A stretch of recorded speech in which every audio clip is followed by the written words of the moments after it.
नाही, त्यांची तब्येत बरोबर नाही आहे, ताप आहे. फक्त आम्ही भेट घेतली, नंतर चर्चा करायला येऊ. मी एक आंदोलक म्हणून आणि एक आंदोलकाची भेट घ्यायची मला असं वाटलं. माझी व्यक्तिगत भेट आहे. त्याच्यानं ते म्हणतं ना, ते जेव्हा आपल्यातला माणूस लढतं तेव्हा ते राहिल्या जात नाही, आणि त्यांचं अभिनंदन केलंच पाहिजे. सरकार, पक्ष, पार्टी, राजकीय हा विषय बाजूचा आहे, पण लढणाऱ्या लोकांसोबत उभं राहणं गरजेचं आहे.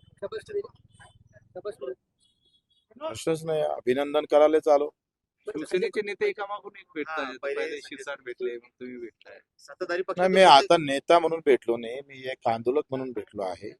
तुम्ही अशी गफलत काही करू नका. मी नेता नाहीच आहे, मी बच्चू कडू म्हणजे नावातच तर कार्यकर्ता आहे. जितकींनी आज दावा केला की त्यांच्याकडून भाजपच्या त्यांना ऑफर प्रवेशसाठी दबाव होता त्यांच्यावर. कोणी अशा प्रकारचं धमक्या गिमक्या देणं हा म्हणजे तो काही काळ राहिला नाही धमकीचा.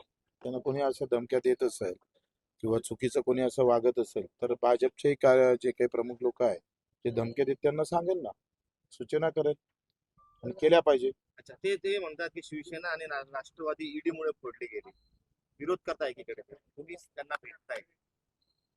नाही नाही, कसं आहे, हा वैचारिक धडा आहे. आम्ही भेटायला आलो ते त्याचा आंदोलक म्हणून आलो. आता प्रत्येक प्रश्नावर, प्रत्येक गोष्टीवर प्रत्येकाचे विचार वेगळे असू शकते. त्याच्यानं तुम्ही तसं म्हटलं म्हणजे असं तुम्ही करू नका, असं काही विटाळ थोडं असते की राजकारण. त्यांची वैचारिक भूमिका असते दिसते. वैचारिक भूमिका वेगवेगळ्या असल्या, तुम्ही तुम्ही सांगा, आता 24 पक्षाचं सत्ता केंद्र आहे, म्हणजे एका विचाराचे आहे का ते? 24 पक्ष एकत्र होतं. आता आपल्या महाराष्ट्रात 3 पक्ष एकत्र येते. अगदी वैचारिक लढाई अलग गोष्ट आहे, सत्ता वेगळी गोष्ट आहे. महाराष्ट्रामध्ये पण आंदोलन करणार असं म्हटले, ते नीट पेपर फुटलेला आहे, सीटी. मला असं वाटतं का जे जे वाईट होत असत तर त्या सगळ्या संदर्भात आंदोलन करणं काही गुन्हा नाही आहे. आंदोलन करणं असं कुठे गुन्हा? आम्ही पण आंदोलनातून चालू, आणि मी आंदोलन करतोय. मला एखादी गोष्ट नाही पटली आणि सत्तेत सांगून होत नसेल तर आंदोलन करावंच लागेल. आणि आंदोलन करणं हा गुन्हा आहे का? बरं, तुमच्या सरकारने जी कर्जमाफी केली आहे त्यामध्ये 2 लाखांची कर्जमाफी केली आहे, केवायसी केल्यावर 1.5 लाख दिसत आहेत आणि प्रत्यक्ष खात्यात 1 लाख हे दिसतात, असा जो गोंधळ प्रश्न फार चांगला विचारला. या प्रश्नाच्या माध्यमातून महाराष्ट्रातल्या शेतकऱ्यांचा जो गोंधळ आहे तो कमी होईल. पहिली गोष्ट काय आहे का, ज्या मध्यवर्ती बँक आहे त्याला हेअरकट लावला नाही, राष्ट्रीयकृत बँकला लावला. कारण ज्या कमजोर बँक आहे त्यांना सरसकट हे केलं आहे, म्हणजे पूर्ण पैसे सरकारनं भरले. राष्ट्रीयकृत बँकमध्ये काय केलं, मुद्दल आता सरकारनं भरणार आणि ज्याच्यावरचं व्याज आहे ही राष्ट्रीयकृत माफ करणार. त्यानं मुद्दल दिसतं, यादीमध्ये काय येतं, मुद्दल दिसतं.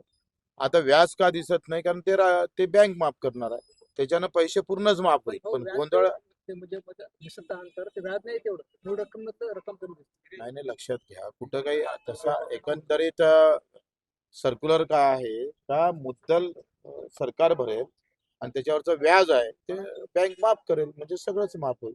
हा, ते बँकेने फक्त असं सांगितलं व्याज तुम्हाला भरावंच लागेल. काही नाही नाही, बिलकुल नाही. असं बरं त्यामुळे गोंधळ वाढत चालतो. नाही ना, कुठला मॅनेजर काही वागत असेल तर त्याच्या कानपडीत आणायला मी आहेच ना शिल्लक. पण ते बँकेला जेव्हा सरकार पैसे देईल तेव्हा ती बँक भरेल ना. नाही नाही, असं नाही आहे. तुम्ही लक्षात घ्या का, हा विश्वासाची गोष्ट आहे ना. आखरी जेव्हा बँकेनं ती यादी, सरकारनं जी यादी बँकेला दिली, अर्थातच पैसेच दिले असं आहे. त्यानं असं कुठं झालंय का बाबा यादी दिली आणि सरकारनं पैसे दिले नाही, तर तसे छत्रपती शिवाजी महाराज आणि महात्मा फुले मधले काही नावं सुटले होते. ते काही 60-65 कोटीची तरतूद आता होणार आहे, त्यांना ते दिल्या जाणार आहे, तर काही अडचणीत येणार नाही. मूळ मुद्दा समजून घ्यायची गोष्ट अशी आहे का, असं कुठं होत असेल का मूळ रक्कम माझी कर्ज माझ्यावरचं 2 लाख आहे पण यादीमध्ये फक्त 1.5 लाख दाखवतं, तर हे त्याचं 1.5 लाख माफ होईल असं नाही, त्याचं पूर्णच माफ होईल. ठीक आहे, आगामी काळात ते शेतकऱ्यांसाठी सुद्धा आंदोलन उभं करणार आहेत. तुम्ही सुद्धा चांगली गोष्ट आहे. मला असं वाटतं का शेतकरी हा विषय एका राज्याचा नाही, पूर्ण देशाचा विषय आहे. कारण जे पण धोरणं होतात ते केंद्र स्तरावर होते आणि त्याच्यामुळं तोही निर्णय अखेरी जे जे कमी आहे, आंदोलन म्हणजे काय तर कमी आहे ते सरकारले दाखवून देणे, तो आळसा दाखवून देणे, आणि ते दाखवणं म्हणजे चूक आहे का? फक्त आता कोणी सत्तेतले माणसं, मी आता विधान परिषद मध्ये गेलो, मी विधान परिषद मध्ये दाखवतो. जे विधान परिषद मध्ये नाही, खासदार नाही, आम्हाला ते रस्त्यावर येऊन दाखवतोय.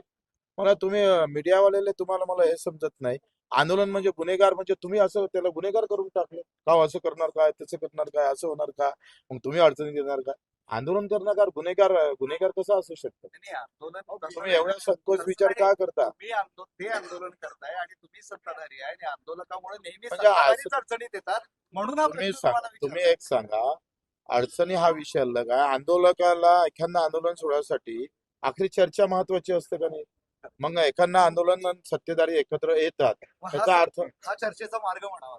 नाही नाही चर्चा संपलंय आंदोलन आता ते राजीनामा झाला माझा असा विचार आहे का ते आता यंत्रणा मजबूत झाली पाहिजे कारण परीक्षा ह्या सत्व तत्व सगळे वापरूनच झाल्या पाहिजे कुठल्याही परीक्षेकर्त्याला असं वाटलं नाही पाहिजे का माझ्याजवळ पैसा आहे लक्ष आहे म्हणून मी लागू शकत नाही असं होता कामा नये.